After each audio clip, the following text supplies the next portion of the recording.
Thank you, Your Honor. May it please the Court, my name is Michael Fox, and I represent the appellants Prestige Consumer Healthcare and its subsidiary MedTech Products, Inc. I'd like to reserve 3 minutes for rebuttal. Okay, please watch your clock. Your Honors, a series of errors by the District Court resulted in a nominal and ultimately unjust jury verdict, an unnecessary permanent injunction in the face of no showing of threatened irreparable harm, and an exorbitant award of attorney's fees that failed to account for plaintiff's limited success. As a result, the Court should order a new trial and vacate the attorney's fee award. Addressing the District Court's errors, series of errors, as set forth in the briefing, there were many, but I'd like to address 3. The first I'd like to address is the District Court erred back when it ruled early in the case that the instant redeemable coupon or the rebates provided during the business savings events must be included in net price. That is, it ruled that the value of the redemptions going directly to the Costco members had to be included in net price, even though the purchaser, the buyer from Prestige, received none of that. Second, hold on. Why isn't that similar to Fred Meyer or ABC? Well, ABC relies on Fred Meyer, and Fred Meyer doesn't deal with a similar redemption or coupon.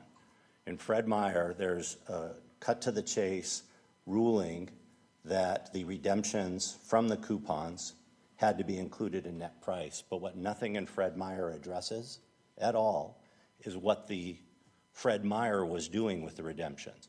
So, for instance, and we mentioned this in our briefing, Judge Mendoza, the opinion in Fred Meyer doesn't talk about the pricing to the ultimate purchaser in Fred Meyer. So Fred Meyer raises the price of 2 cans, gets some price redemption from Tri-Valley Grocers. Unless it passes that entire amount on to Fred Meyer's customers, it's not a similar redemption. And that's the fact that we have here. We have Costco's members who pay their membership fee to Costco to go out and get them the best price that they can purchase it. And as part of that, a program by which Costco offers is these instant redeemable coupons or instant redeemable scans at the register where the purchaser is guaranteed to receive that full amount. And that's a distinguishing factor which is nowhere mentioned in Fred Meyer. But the price drops, right? The price drops. But unless the entire amount, and this is key for net price, and in a secondary line case, we're talking about the acquisition price for the purchaser, for the buyer from the supplier, Prestige's customer.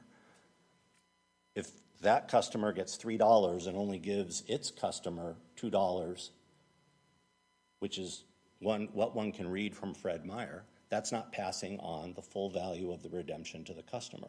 But so it's some value, and it does reduce the price, which puts them in a favored position vis-a-vis the customer.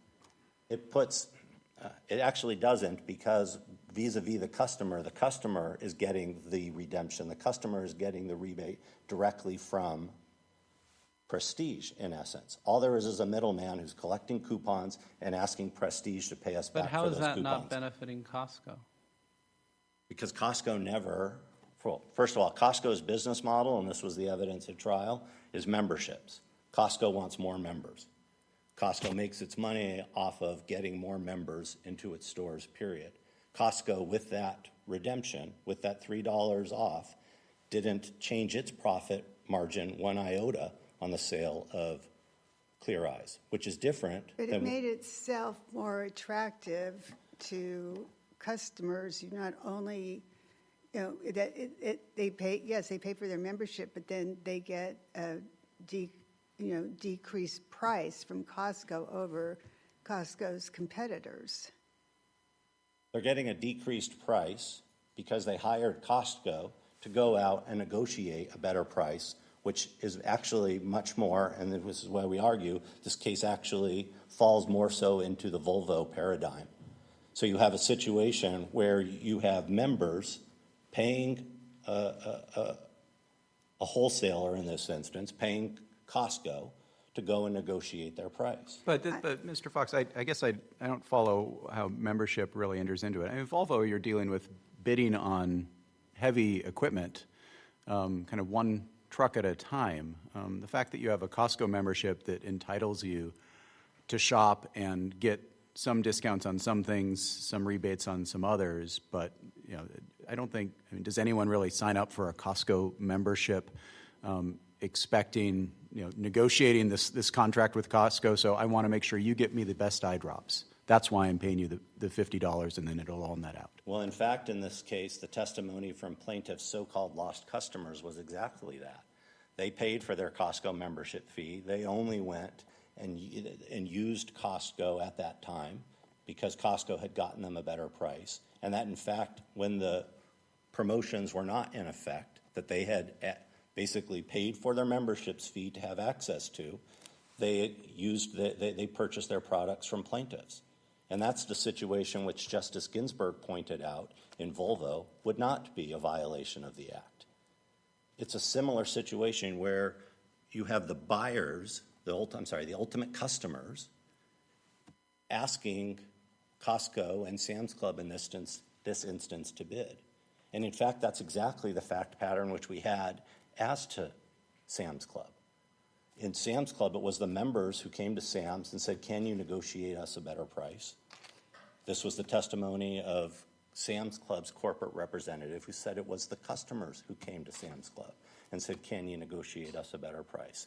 Can you do something better for us? So it definitely fits almost exactly into the Volvo paradigm in that instance. Product by product, that's what they're negotiating? That's what the testimony shows? With regard to Clear Eyes, the testimony from Storm Quattlebaum was that it was the customers who came and said, can you get us a price? Can you get us a discount on Clear Eyes? They asked Sam's Club to go bid to Prestige, and that's what the testimony was. Sam's Club's representatives then went to Prestige, said, we have members who are interested in buying from you at a discount and truckloads promotions. What can we do? And they went and they did it. Why is the characterization of this, I get that we have the chain store paradigm and this Volvo distinction, but why isn't this predominantly a question of fact as to what the dealings actually are and the motives actually are of the customers and the businesses? Well, ultimately, it matters in this case because Prestige was precluded from getting an instruction in line with Volvo that would have allowed the jury to make that decision. So pre-trial, in part as a result of this improper error early in the case with regard to the net price, but then later on when the district court ruled that that U.S. Wholesale rather than Volvo would apply to the case, the district court similarly refused to instruct on competition that to be in competition, they would have to be after the same dollar. And if you could explain to me why U.S. Wholesale is not applicable here?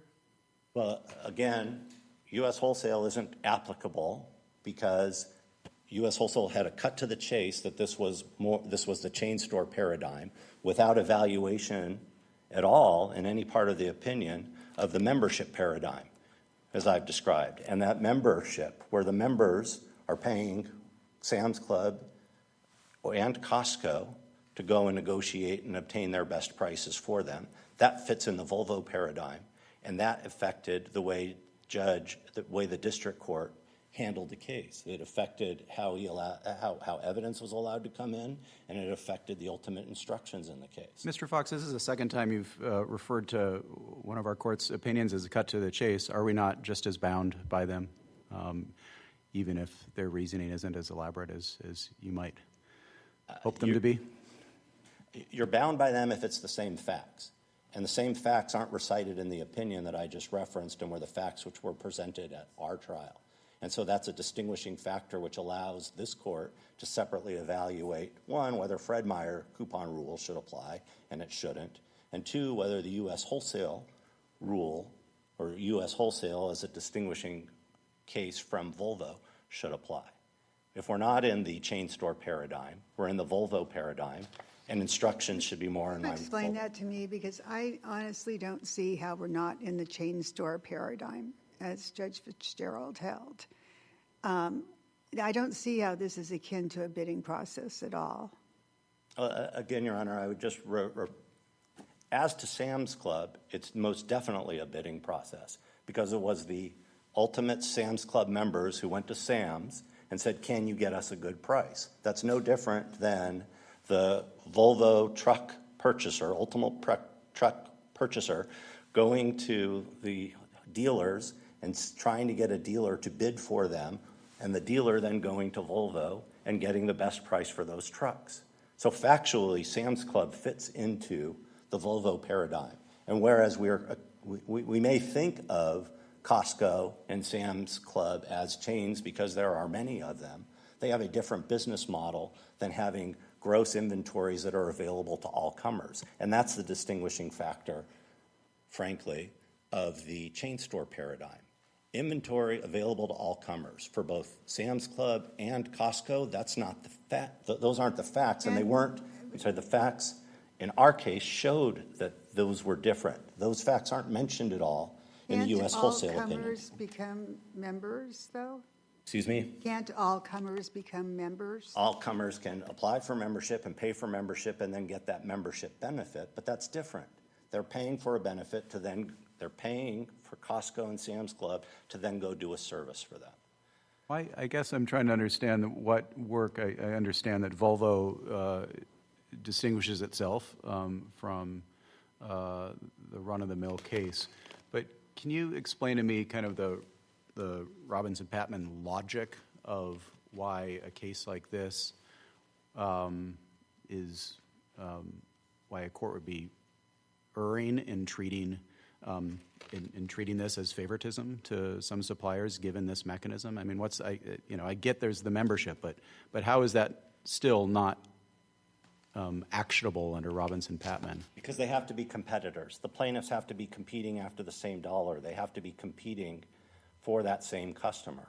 And what Costco and Sam's Club are doing isn't competing for their own, isn't operating on a profit margin for themselves. They collect membership fees. And when they get the discounts, such as the discounts in this case, they pass them all directly on to the members. I'm not sure, it's not part of this case, but we think about other questions of market definition and antitrust law. I get they're distinct questions, but it wouldn't be surprising to, in certain cases, to see certain Costco and Sam's Club lumped in with other distributors at the same level who don't have a membership structure. I think the logic in those cases and that kind of market definition is that they're chasing the same dollar. So if that's true for other areas of competition law with respect to market definition, why does that logic not apply here? Well, the logic would have to apply here based on the specific facts presented and based on who the plaintiffs were and whether they were competitors. And whether they were competitors requires an evaluation of appropriate factors, including whether they're after the same dollar. And when the evidence in the case was that they were not after the same dollar, yet Prestige was precluded from making that argument, and the jury was not instructed about what to do with an argument like that, that results in an erroneous ruling here. So we can come up with other hypotheticals where Costco and Sam's Club may have competitors and may be in a competitive market which affects the market for Clear Eyes. But this isn't that case. In fact, the evidence in this case was that whereas this helped Prestige gain market share in Clear Eyes, there was also evidence that it was doing so to meet the price of its competitors. And so it was actually having the desired effect to improve competition and lower prices to the ultimate consumers.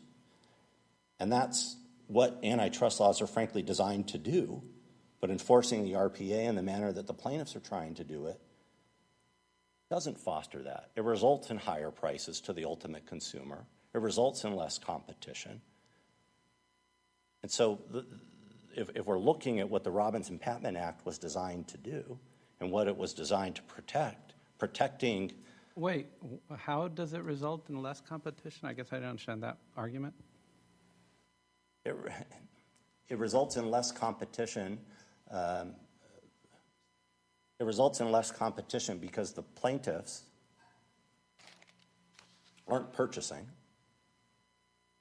The plaintiffs aren't purchasing. The plaintiffs aren't passing on benefits directly to their customers. Their lower cost directly to their customers. In fact, the evidence was the plaintiffs. Isn't it the opposite that's happening here? I mean, they're saying, hey, give them the same price, give them the same benefit, give them the same rebate. Why isn't that increasing competition? Because when they received those same types of discounts, similar discounts in similar amounts, when they received them, they didn't pass it on to their customers.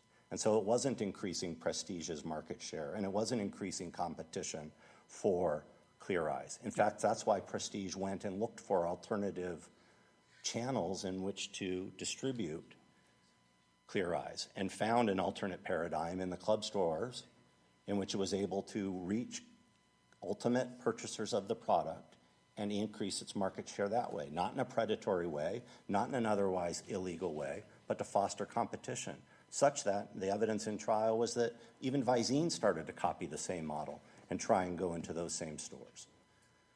And so competition was fostered by what Prestige was doing, not what the plaintiffs are seeking to enforce here.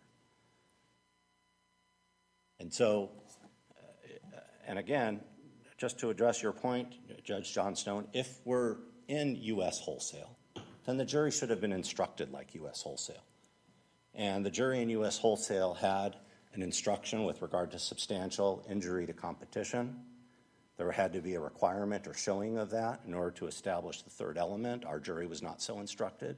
And the jury in U.S. wholesale was instructed with regard to functional discounts, that if you find a functional discount, which there was ample evidence of here, then you must find for Prestige. But our jury wasn't instructed like that. A jury that was instructed received those two instructions found for the defendants in U.S. wholesale. Well, they were told if this was a functional discount, then, you have to find for the defendant. They weren't told that. That's the problem, Your Honor. They were told if you find functional discounts, you find that plaintiff hasn't met their burden of proof as to one element. But then when the jury was admittedly confused about that, the district court told them they could ignore that concept of the element. So it's a series of errors with regard to the instruction as well. No, it didn't. It told them it must reach a unanimous decision on each element of the Right, but the jury's question, Judge prima Wardlaw, facie was do we case. need to be I know they had subpoints. They were asking and subpoints. do we need to be unanimous as to the subpoints? And the court said you need to be unanimous as to each element, as to those concepts. Those are just things for you to consider. And so it allowed the jury to pick and choose between those three concepts and not necessarily be unanimous as to those concepts. And not necessarily be unanimous. They could have found two, but not the third. They could have found just one, but not the third. And then they were only told they needed to be unanimous as to the element, the first sentence itself. And this is compounded by the fact that when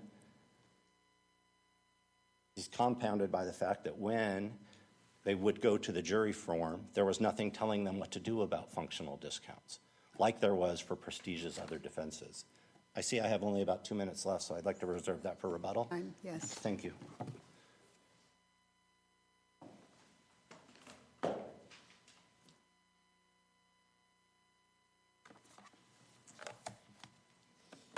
Good morning, Your Honors. I'm Mark Poe for the Plaintiff Wholesalers. Now, of course, if Your Honors have questions for me about the issues raised by Prestige's appeal, I want to make sure I address those, but I think that's all laid out very well in our answering brief. And so I would like to use my time today to address the issues in our cross appeal of the fees award. And on that, I want to emphasize a couple of points. First, the district court erred in setting the hourly rates. It awarded us the rates that we had received in a contract dispute, where those rates were based on 2-year-old data, and then this court gave a 1% annual increase to those rates, supposedly to account for the complexity of this case and inflation. But of course, 1% doesn't account for inflation by itself, let alone the complexity. The district court's decision on rates violated essentially every precedent on rate setting. And just listing them quickly, the district court didn't use as the starting point the prevailing rate for antitrust litigation in the Central District. It used 2-year-old data rather than current data. It set rates we had received in a contract dispute rather than work of similar complexity. And it overtly deemed it important to constrain our rates to a historical level out of concern that if it awarded the actually prevailing rate, we would be able to use that as a marker for future cases. I want to focus on two of those issues. First of all, the district court's apparent reduction in the prevailing rate based on firm size. And second, the court's effort to, Well, did the judge do that, though? pardon? On firm size? He didn't explicitly do that, did he? I think that he did, Your Honor. If you look at page 7, carrying over to 8 of the fees award. Could you give me the, Yes, this is ER 7 and 8. thank you. The paragraph that carries over from page 7 begins with the topic sentence, "The court agrees with defendants that the requested hourly rates are unreasonable." Then he cites a number of rates we've been awarded in different cases. And then the conclusion is that the court declines to award a rate that is far above what has previously been awarded, especially, I'm sorry, this is not firm size, Your Honor, pardon me. The firm size issue is at, Well, what he really said is that it is not simply the size of plaintiff's counsel's firm that is at issue here. We went on to explain he did not actually determine the rates simply. He has a sentence that says it is simply unreasonable to award big law rates to a 4-person firm representing mom and pop warehouses. But after he says that, he says, but it is not simply the size of plaintiff's counsel's firm that is at issue here.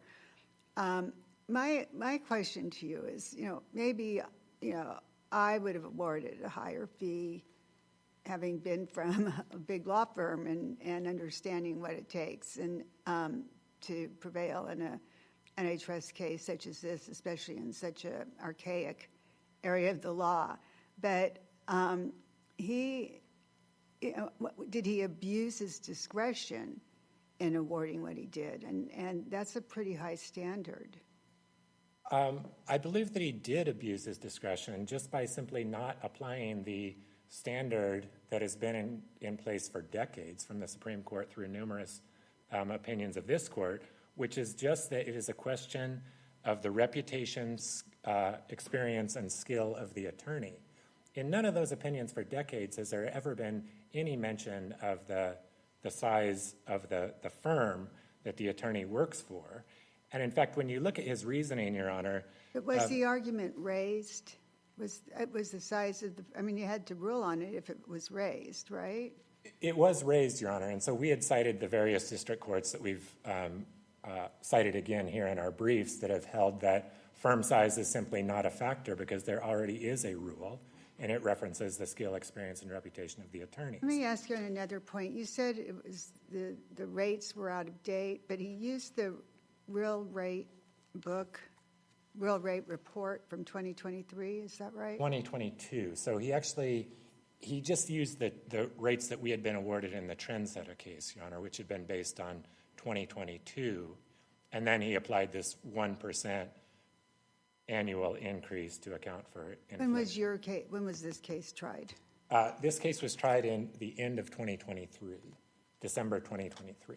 So there was, for example, the most recent data at that time was the 2023 real rate report. And even if it were permissible for this court in an antitrust case to award just general litigation rates, the third quartile rate in the 2023 real rate report was 1,159. This is at SER 80. But I want to return back to the firm size issue, which is that the court's rationale was that big firms should be awarded higher rates because they, and I'm quoting, usually work for large corporate entities. But obviously, there's just no precedent saying that rates. Well, again, there might be dicta in some of what the judge ultimately said, but in totality, though, is that how he made that decision in terms of establishing the rate? I think it's quite clear from his opinion that he put a downward adjustment based on his view that because we're a smaller firm. And I would bring Your Honor's attention to another case. This is Purdue v. Kenney, a Supreme Court case. This court echoed it in Sechrist v. I'm forgetting, Brady Hamilton. And I'm quoting here that in Purdue v. Kenny, the Supreme Court says reasonable hourly rates are simply, this is the quote, the prevailing market rates in the relevant community for a paying client who was billed by the hour in a comparable case. So that suggests, I mean, certainly a comparable case to an antitrust case is the other side of the case, what defense counsel are billing in antitrust cases. And a real concern that I think we have to confront here is the directional disparity that would result from endorsing, and this court would be the first one to rule on this issue. I think you probably saw in Gonzalez the issue is specifically reserved in footnote 9. But it would make a directional disparity because plaintiffs in antitrust cases almost always, certainly the most famous plaintiffs bar antitrust, Your Honor will know, of course, Bleacher Collins up in the Northern District, the Alioto firm and the Joe Saveri firm. It's just long been the structure of the antitrust bar that plaintiff side comes from small firms and the defendants are represented by large firms. And so if we say that firm size is relevant, then there will be a directional disparity between what the defendants are being paid by the hour versus what the plaintiffs are being paid by the hour. The judge is considering experience. Isn't that really the thrust of his comments, that experience and reputation, et cetera? On that, Your Honor, I would modestly submit and direct you to our declarations in support of the fees. I mean, there's no question. We asserted at the district court, we are by far the most experienced and have the highest reputation of any RPA litigation counsel in the country. There was no pushback from Prestige on that, let alone from the court. And so, again, I do want to be humble. We're essentially the Max Bleacher of RPA litigation. And so if, true to what it should be doing, the court is awarding rates based on reputation, skill, and experience, we should be,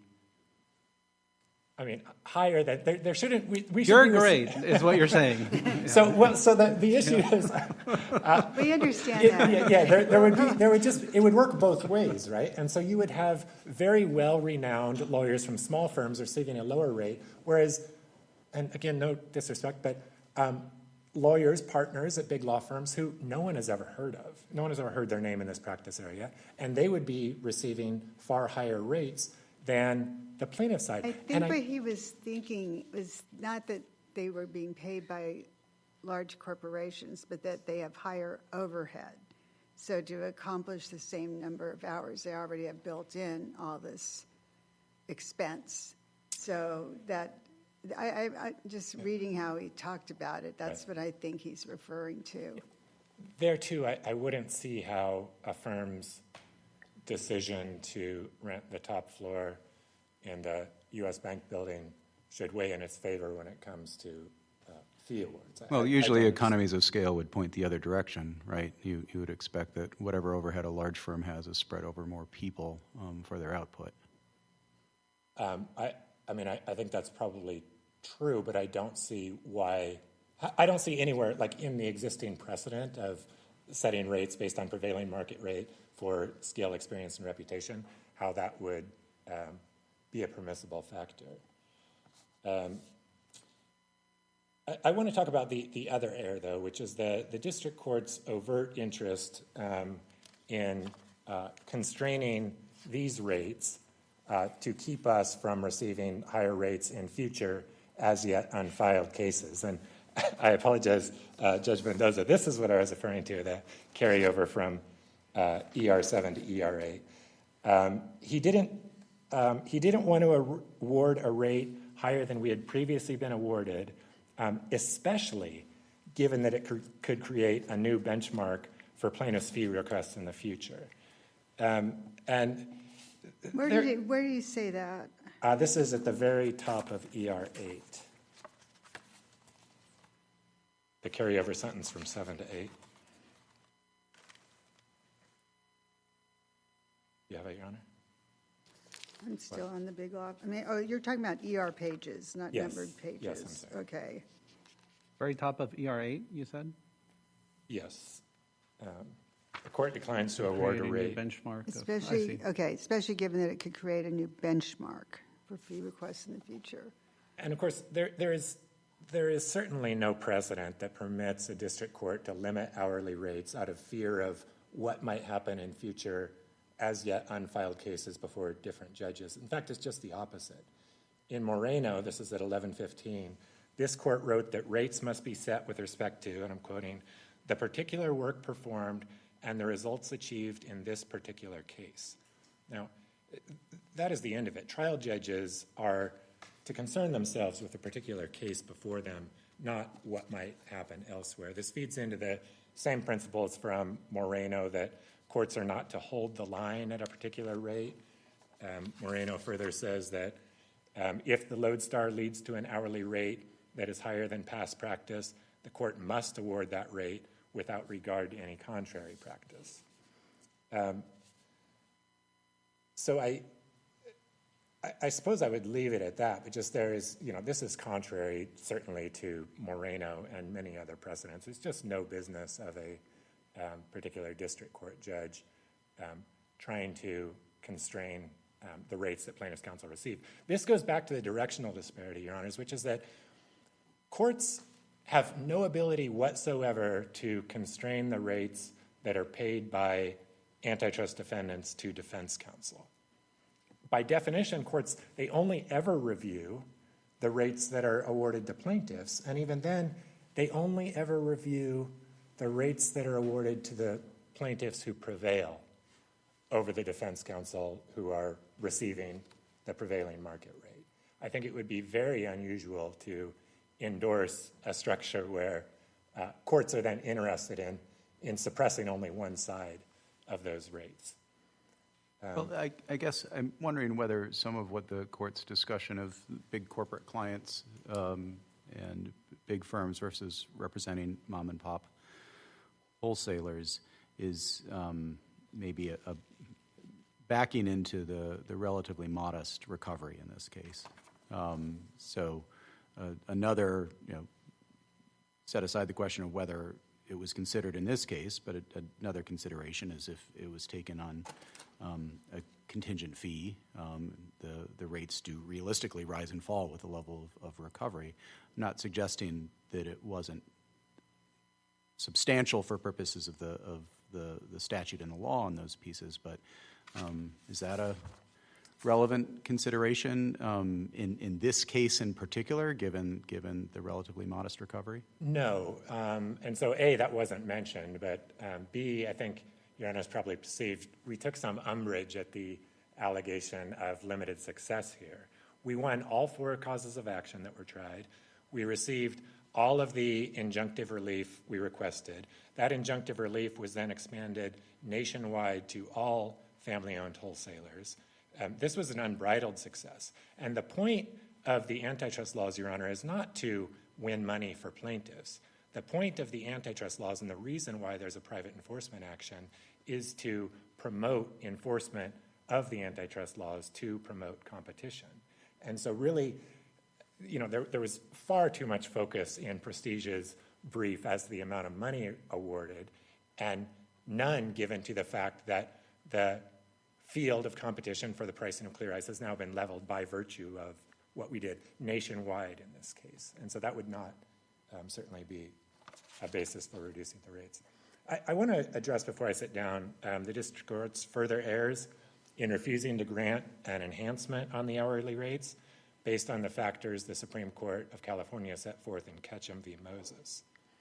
Now, there, the court first erred by reasoning that the first 3 of those factors, the novelty, skill, and the contingent risk, were already subsumed in its analysis of the federal lodestar. Now, beginning with the contingent risk factor, this is just plain legal error. As you saw, this district court reasoned that this case was not truly contingent because we would receive fees if we win. Now, and I think with no response from Prestige, we point out that is the definition of a contingency case. The lawyers get paid if they win. And that was precisely the case we cited, Green v. Dillingham. This is a California Court of Appeals case. That Superior Court misunderstood the contingent risk factor in precisely that way. And Green v. Dillingham wrote, we must remand the matter to the trial court for it to exercise its discretion on whether a fee enhancement is merited, in this case for contingent risk. That's at page 15 of our gray brief. So true to Erie v. Tompkins, if the Court of Appeal of California says that where a trial court makes exactly this error, it needs to be remanded for consideration, this court should follow suit. But the other factors are also error. The novelty and skill, this is just factually wrong. Novelty and skill were nowhere mentioned in the district court's discussion of the Lodestar.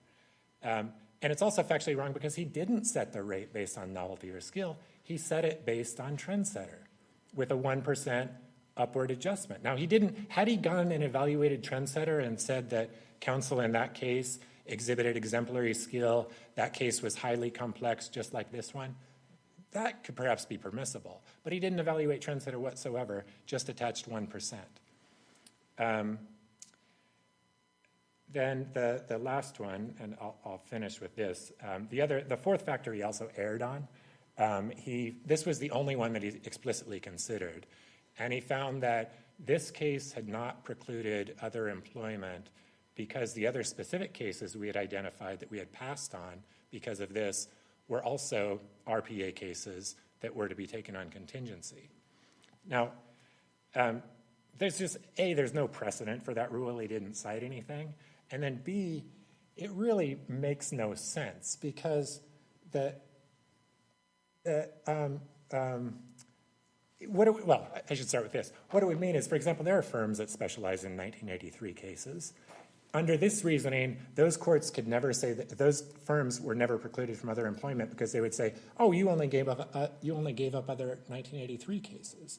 What he seems to be suggesting is that in order to satisfy the precluded from other employment factor, a specialty firm like ours has to show that we forewent work in some new practice area to us, or that we forewent work on an hourly basis.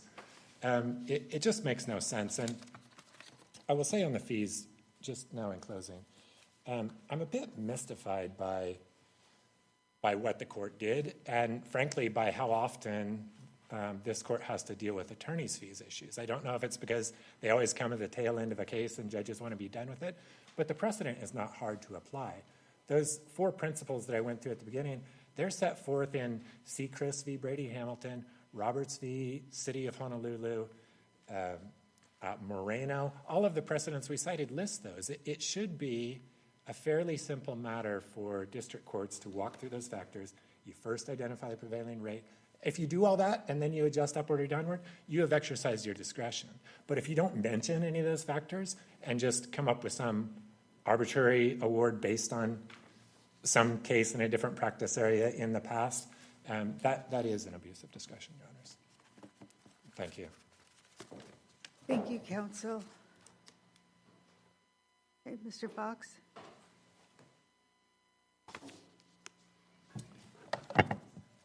Thank you, Your Honor. With regard to fees, there was limited success and the award was excessive.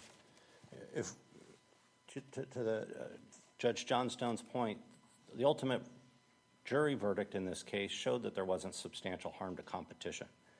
This is very similar to what Volvo said about a $30,000 sale of trucks for an additional 1.9% discount.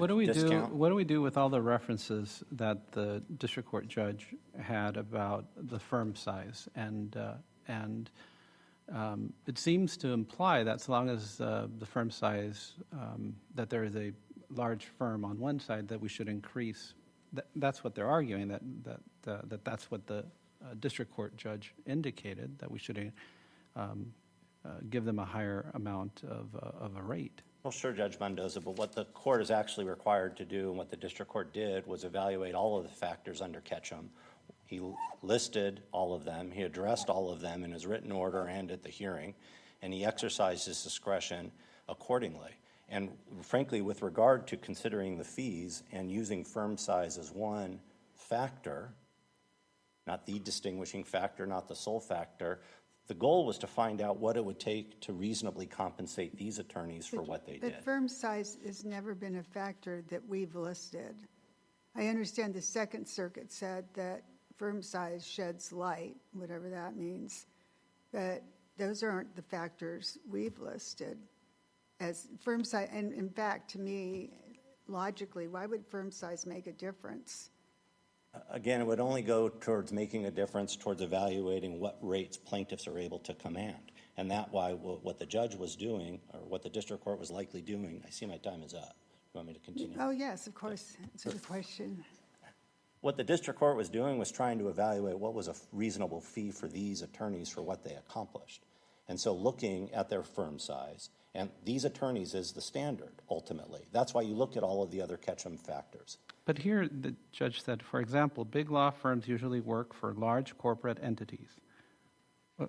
So? Well, these plaintiffs were, in fact, large multi-million-dollar enterprises. So, and in fact, the evidence before the district court was that a large defendant, in this case, was paying its attorneys less than the plaintiffs were requesting. That logic, then they should get the same as lawyers from large law firms if they're working for the same sort of client that he refers as the rationale for paying No, what they large should law be, firms what the more. standard is, what they should get paid, what they're able to command. And in fact, the plaintiffs, we mentioned it, the plaintiffs referenced the fact that Dewey LaBeouf was a plaintiff's firm and had actually been paid by its client to pursue a Robinson-Patman Act case. And those were the actual fees Dewey LaBeouf collected from its clients, which it then in turn included in its fee award. So that goes to show you what's the value that the plaintiffs' attorneys are delivering in the case. And so if we look at the whole scope of this case, Your Honor, rather than protecting competition in the market for Clear Eyes, the entire case hinges on plaintiffs using the RPA improperly to protect themselves as so-called competitors of Costco and Sam's Club and enrich their attorneys at multiple amounts But more. what do you mean, use the act improperly? What do you mean by that? There's no evidence in this case that there was substantial harm to competition. Well, now we can argue about whether or not that's the standard. But because there was no substantial harm to competition and because the jury was improperly instructed, we need to go back to the district court. The judgment should be reversed. There should be a new trial. And then if they're properly instructed and there's a proper verdict in the plaintiff's favor, we can evaluate whether or not they're entitled to a reasonable fee at that point. But it's premature. All right. And the judgment should be reversed. Thank you. Thank you, counsel.